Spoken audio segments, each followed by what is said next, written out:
So, you're looking to throw yourself into the Imperial City that has been overrun by zombies, Daedra, and other form monstrosities. Well, let's ask our good friend Alfred how it is out there. Great up there, all sunshine and puppies. Why don't you go take a look?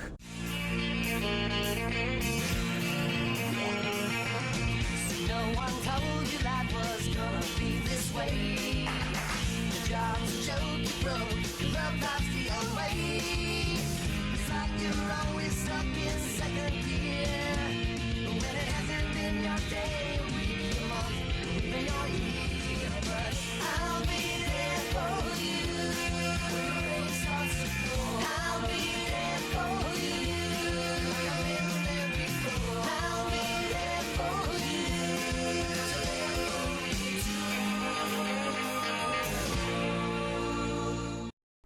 Hello everyone, it's Ruben here, and today we're going to talk about the Imperial City. As always, there is a timeline underneath the comments and in the description, so if you only came for a certain part, you can just scroll right towards that and skip to the part you want to know.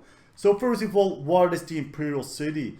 So basically the Imperial City is a city full with Imperials. No, not really, but it's located in the center of Cyrodiil, and basically it has been invaded by Daedra. So the city has been taken over completely by Daedras, and at the same time the three alliances, the three factions are fighting for control over the Imperial City because of its very strategical location in the center of Cyrodiil. Now maybe you quit ESO a while and you remember the old days where you had to enter the Imperial City through any of its three sewer entrances in Cyrodiil. They have changed it. The Imperial City is now its own campaign. And what is very unique about the Imperial City is that it has a unique currency, which you can see on the right bottom of my screen, called Tel Stones. Now, Tel Stones are earned by killing NPCs. On top of that, you also see a multiplier. I will give you a lot of details about everything that you need to know about this, but basically there's a very unique risk reward system in this area as well. Meaning the more stones you carry, the more stones you will get when you kill NPCs. So why wouldn't you carry 1 million stones around? Well, because when you die you will also lose half of them. So the first thing that I want to directly cover, we have two campaigns, NonCP and CP. So what is the difference? Of course, one has CP and one doesn't. Which one do you want to enter? That is kind of up to you. Are you a good experienced PvP player? Do you have a high amount of CP? High amount of CP, I would say like 600 champion points or more. I would go to the CP Imperial City. You gotta keep in mind the NPCs are just as strong on both servers. So you will be much stronger when you are killing NPCs in the CP campaign. However, for this specific reason, the CP campaign is also more populated with other players. So you have a higher chance of running into hardcore or diehard PvP players. If you just want to quest for the dailies or during an event, go to the non-CP Imperial City. If you have a low amount of champion points, like under 300, 400s, I would really recommend going non-CP. I mean, of course, you are losing out a little bit on the CP benefits, but like I said, the chance of running into a CP max player into the CP campaign is just much higher, and he will just be so much stronger than you are. The Imperial City was also released on the August 31st or 31, and the only part why I say this is because every time a DLC is close to its release date, or well, release month, there will be overall an event. And during those events you can find the DLCs quite frequently on sale. So if you're watching this in like July or maybe June and you think about getting Imperial City, maybe there will be a crown discount from 1500 to like 800 crowns. We have seen this with the Imperial City, Dark Brotherhood, Thieves Guild, and many other DLCs. So just a little bit of a heads up right there. So let's jump to it. First of all, how do we start to earn Telomer Stones? Like these NPCs, very standard NPCs, not very strong and quite easy to kill. Now on the right bottom you can directly see I get Telomer Stones, but you also see a little blue bar. And this is the risk reward system. Cause if you carry 100 Telomer Stones on you, you will get a multiplier of 2. So like now I am getting, if I kill this NPC, right here you can see my reward is, well, now in this case it's 9 Telomer Stones, 9 Telomer Stones every time. Now if we get 100 Telomer Stones, then we will get a multiplier of 2, like I said. Like you can see now I got a multiplier of 2, and for killing the same NPC, now instead of getting 9 Telomer Stones, I will get 18 Telomer Stones. There is also a multiplier of 3, which you will get when you carry 1000 Telomer Stones on you, and there even is a multiplier of 4, which is the max, by the way, if you carry 10,000 Telomer Stones. So what is stopping you from running around in Imperial City with 1 million Telomer Stones, just being happy, slaughtering NPCs and becoming filthy rich? Well, the risk is that there are players in this area, and players can kill you. And when you die by either a player or an NPC, like I will show you now, you will lose 50% of your Telomer Stones. So currently we carry 183 Telomer Stones. We toggle our recap and you can see, there go your Telomer Stones. So carrying 10,000 Telomer Stones on you will significantly increase the amount of Telomer you will gain when killing NPCs or anything like that. But when you die, you lose 50% of it. Now, if you kill a player, you only take 50% of his Telomer Stones. The multiplier only works on NPCs. So when if a player carries like 100 Telomer Stones and you carry 10,000, don't expect you get a multiplier of 4 on that 100 Telomer Stones, because that would just like cause for a huge inflation in the market. If you kill a player, you take 50% of their stones, and the multiplier only works on NPCs, not on players or anything like that. Now let's talk about another way to boost the Telomer Stone gain, and then we will talk about what you can do with the Telomer Stones. So there are 2 key locations in Imperial City. First of all, you got the districts where we are now. Like you can see, there are 6 districts. Each area has their own boss that is walking around. The one you just saw previously, the Ice Colossus, is one of these bosses. So why would you want to kill bosses? Well, keep in mind that in the districts we also have the district multipliers. Bosses give a significant amount of Telomer Stones, and you also have the district multiplier. So when you kill a boss, you could get like 13-14 Telomer Stones from one kill alone.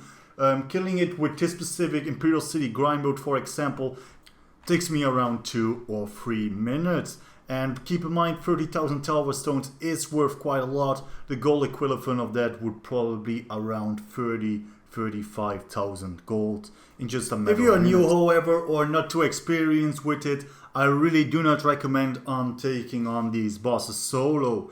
And the reason, first of all, is because they can be a bit more tricky, especially depending which boss you are facing. There are several bosses in the area, and they all have their own difficulty and their own mechanics. Now make sure you have a good health pool, because again, you are in a PvP area. You don't want to run around with like 25k health. If you get hit by the boss, you drop to 12k health or anything, then the Nightblade jumps out from the sneaky tactic, or he spams some snipe on you and you are dead. So especially in these kind of situations, if you've been new or inexperienced, I really do recommend group play and try to be in a group. Be at least duo players, but try to be in a group of like 4 players, because it's just going to be so much easier and more fun for you. So now we talked a little bit about the district system and the multipliers. That is most that you want to know. You also got the sewers, like you can see. In the western part we have the Day of a Covenant.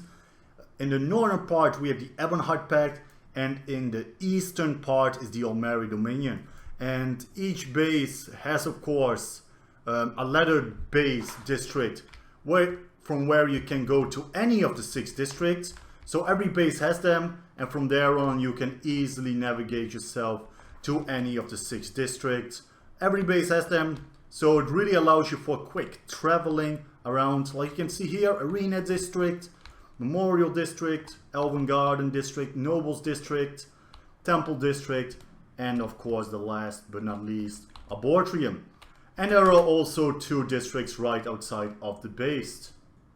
So just a few key differences between the sewers and the districts. First of all, you don't have a district system or a flag or anything like that you can capture in the sewers.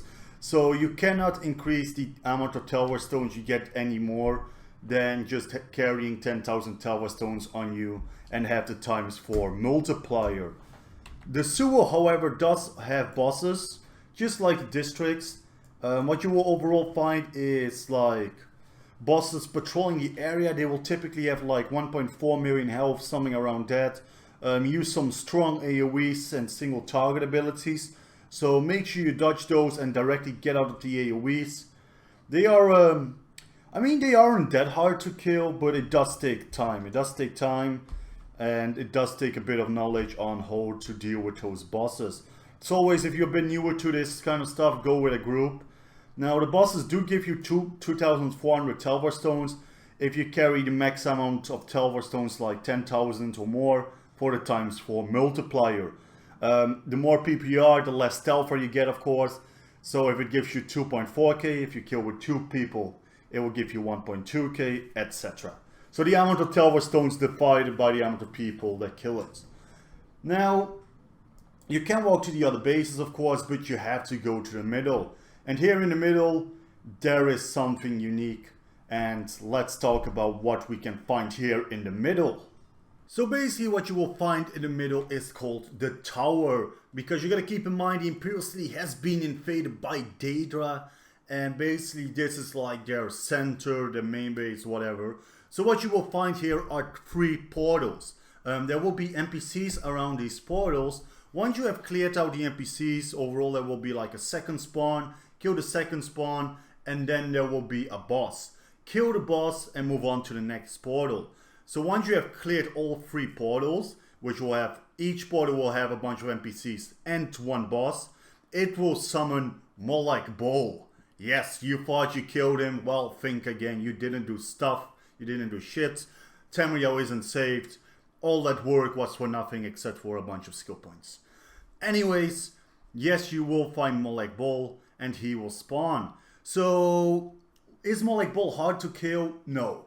Molech Bull, you can solo him. In my opinion, Molech Bull is even easier than some of the other bosses I find in the sewers or in the districts. The only thing that Molech Bull has really is a high health pool. Like you can see, his attacks are pretty easy to avoid. He will jump in the air and then he comes crashing down. So just avoid the big red AoE circles. He will spawn a few NPCs. And also when he dies, and that is pretty much the only time you gotta watch out, especially if you have a lower amount of maximum health, is that he explodes. So once you have killed him, just move back a little bit and hold block, like you can see here. Well, I didn't do it properly there, but then again my health pool is totally fine. Now, if you are going to the Imperial City during an event, this is the moment you want to watch out. Because during an event for the Imperial City, which is very close now, it's close to August at the time of making this video, is they will have a very strong one-shot AoE nuke build. Like, they aren't really strong or anything, but they will do a huge amount of AoE damage if they succeed. So always when you do kill Molech Bull, watch out for those kind of things, you know, and maybe let a couple of people loot first and then loot afterwards, or just run to the corpse, hit ER and run away really, really quick. Again, it also depends on your maximum health pool. If you have a low health pool, watch out with that. Now, what does Molech Bull give? Basically, you can get the Soul Shriven skin from Molech Bull, unique skin to the Imperial City, and you can get the Stonefire Scamp. Now, the skin on Computer Europe, one of my friends got it like last month, and he sold it for like 1.1 million gold. The skin is worth very much. The drop chance is like 1%, if I'm not mistaken. During the event, it's doubled, so instead of 1%, you have 2% drop chance. You can also get a little pet from it, a Stonefire Scamp. If you get it but you don't care about the pet, it's not worth a lot of gold. It's like 1 or 2k worth of gold, so barely anything. Now, when you kill bosses or some of these stronger NPCs, you might notice that you get something called key fragments. Basically, key fragments are used to open certain vaults in the Imperial City. A fragment of an ornate key of Imperial make. Gathering 60 will grant access to one of the city's hidden trophy vaults.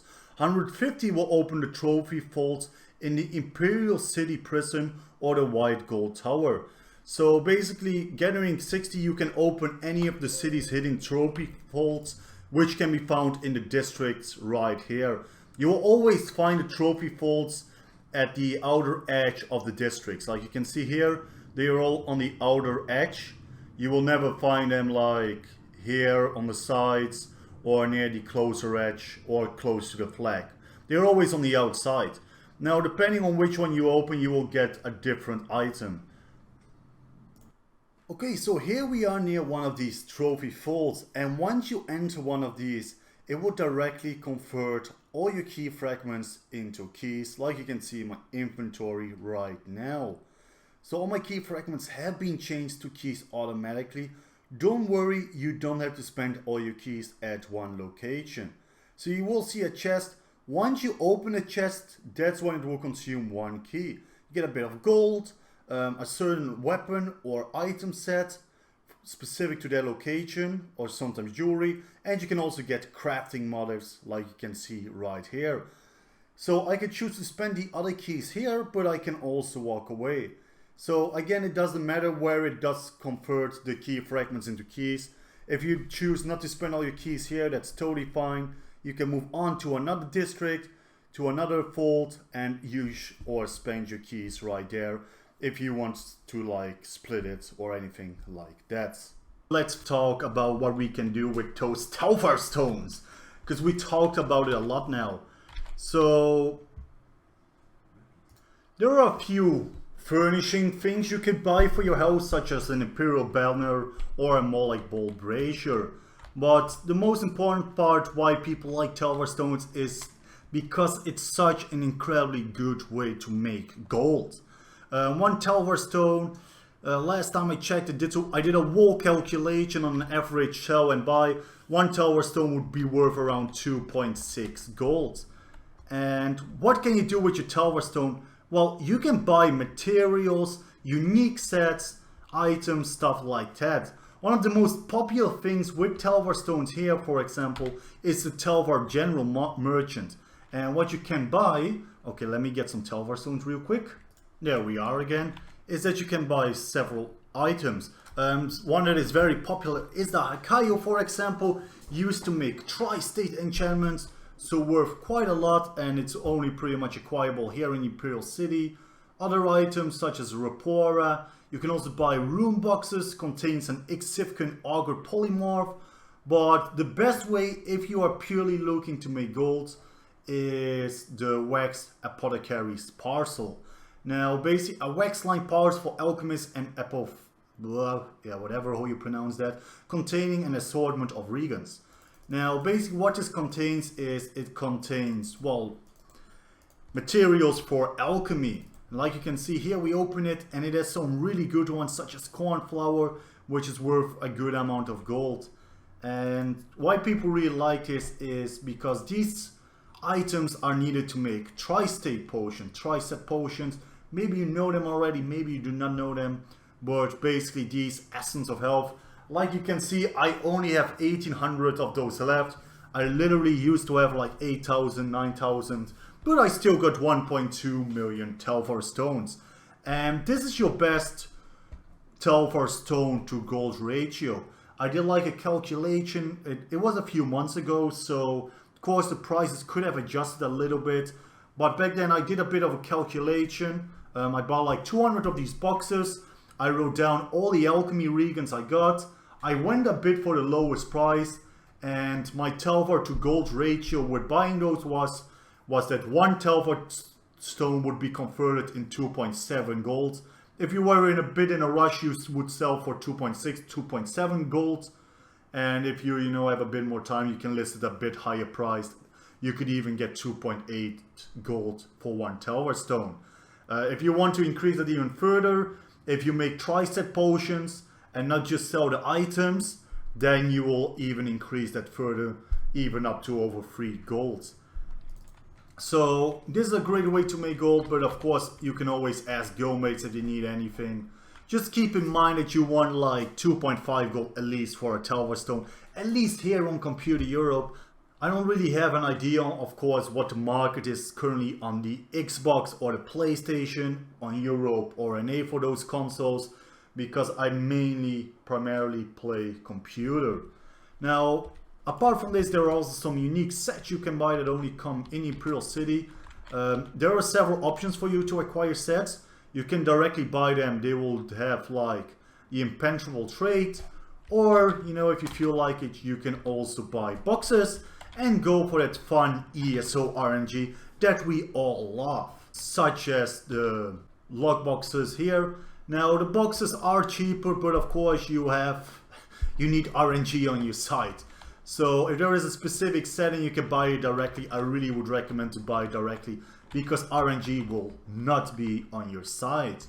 Now there is one really powerful set I want to cover for the Imperial City, and that is the Imperial Physics set. My stats are kind of low at the moment, but let me put on the gear. I will actually just get my werewolf build set up so you can see how powerful the Imperial Physics set is and how good your stats will become. Okay, so now we got all the gear on, and here you can see the stats. Almost 41k stamina, 21k magicka, 36k health. Now, of course, these stats are quite high, and like I said, that is because of the sets. While you are in the Imperial City, you tap into the power of the Tellstones stones you are carrying, increasing your health, magic and stamina by 7,000. While you have a 4 times Tellstone stone multiplier, this effect is increased by 600%. So this is like when you carry 10,000 Tellstone stones or more. And that is directly where the set comes in terms of risk and reward. Because this set is only good if you carry 10,000 Tellstone stones on you. But if you're planning to grind anyways with 10,000 Tellstone stones on you for the best multiplier, then this is a great set. You can recognize people who are using this set by the very recognizable blue glow they got around their character. A lot of people have been asking me about this in the past. What is the blue glow around your character? It's so badass. Well, it comes from wearing the Imperial Physics set. Now, they don't necessarily have to be carrying 10,000 Tellstone stones if they have this blue glow, but 95% of the time they do carry 10,000 Tellstone stones, and they will be PvP players who know how to play, and they will have a very strong and very hard to counter build. Like sorcerers will have incredibly powerful shields, and they will just, you know, people who carry this set are basically like mini emperors. And if you're going to 1v1 them, expect it to be a really hard fight, especially if you don't carry the set yourself. Like I said, it basically makes you like a mini emperor. Apart from that, you know, there were a couple of other sets that people did use in the past, such as like Black Rose, stuff like that. But you know how ZeniMax does it, you know, it's either OP or it's nerfed to the ground. So that is pretty much what happened to that set, and many of these other sets aren't being used that much. At least I don't know a lot of people are using it. I do know some people who sometimes use the Phoenix set, that when you die you instead become immune to all negative effects and healing for 3 seconds. So basically you don't die, but you will get a second chance, but only every 10 seconds. I do know some people using those kind of sets, but that has been a while as well. So Tellstones most useful to make gold, you know, buy materials, Hakaios, but most importantly, of course, the Waxed Apothecary's Saxel, and a couple of sets such as the Imperial Physics set. Now, the last thing we're going to talk about are the sewers. Now, the Imperial City, of course, also has a questline, story, and a bit of a main quest. So how do you get started? Well, very simple. Once you have entered your Alliance main base, that is when you want to talk to your general or whatever it is called. You'll directly see a quest icon. So you talk to this character, and they will tell you one other thing. There's a woman here in the city, a dragon god warrior calling herself the Drake of Blades, and that's the person you will have to talk to. So you accept the quest, and then you move on to the Drake of Blades, and you will talk to the Drake of Blades. Now she will give you a bit of a quest. You talk to her for a little bit, and then you directly notice, okay, I talked to her, but I don't get a next quest. Well, this is basically what is happening. You will have to do 6 mini quests / stories in every district. Every district has its own little quest that you will have to complete. So how do you get those quests? Well, this is very important. If you are in districts, in the district and you walk to another district, you will not be able to pick up the quest. You will have to take the ladder.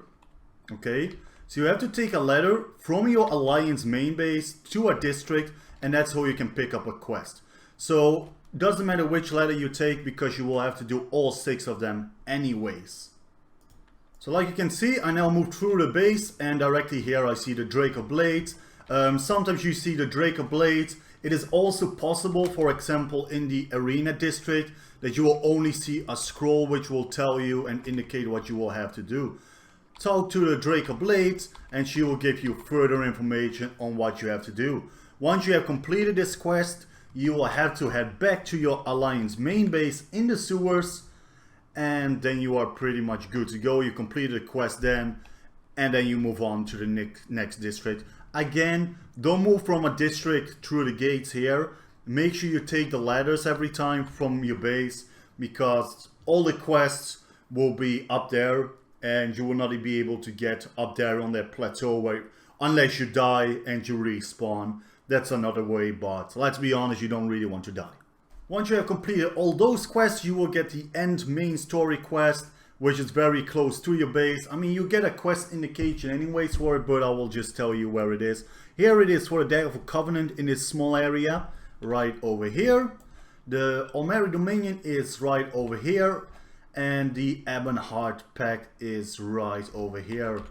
Again, if you have done all the 6 district quests. So each district complete its own simple quest. Once you have completed the whole main story quest line, you will also be able to pick up daily quests for the Imperial City from an Imperial soldier. So here we got the daily. You get them from Felga Atreus. I probably messed up her name. And the rewards that you get is a Siege Master cover and also a bit of gold.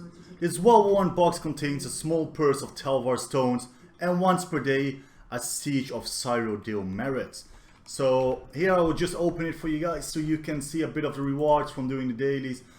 Siege of Cyrodiil, use a number of these merits along with the Siege Master items that can be purchased from the Tel Var General Merchants to create various Siege Master room boxes. You may only earn 1 Siege of Cyrodiil merit per day, and of course you get a light Tel Var satchel that will contain a bunch of Tel Var stones. Like you can see, 200. You always get like 200. Now the Siege of Cyrodiil merit, like it says here, is use a number of these merits along with the Siege Master items that can be purchased from the Tel Var General Merchants to create various Siege Master room boxes. So find the Tel Var General Merchant in your base, and then basically scroll down a little bit, and here you can already find it. Siege of Cyrodiil recognition. When you have at least 20 Siege of Cyrodiil merits, use to consume those 20 merits and create a room box.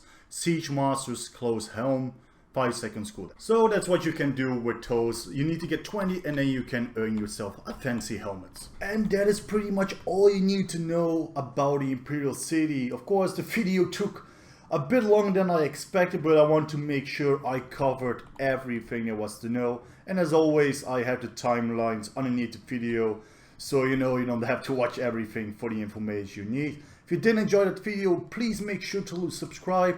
Check out learneso.net if you want a written version. And I wish everyone a great day. Happy Tel Var stone hunting. Good luck with the events. Have a great day. Bye bye. See you in Tamriel. I'm out.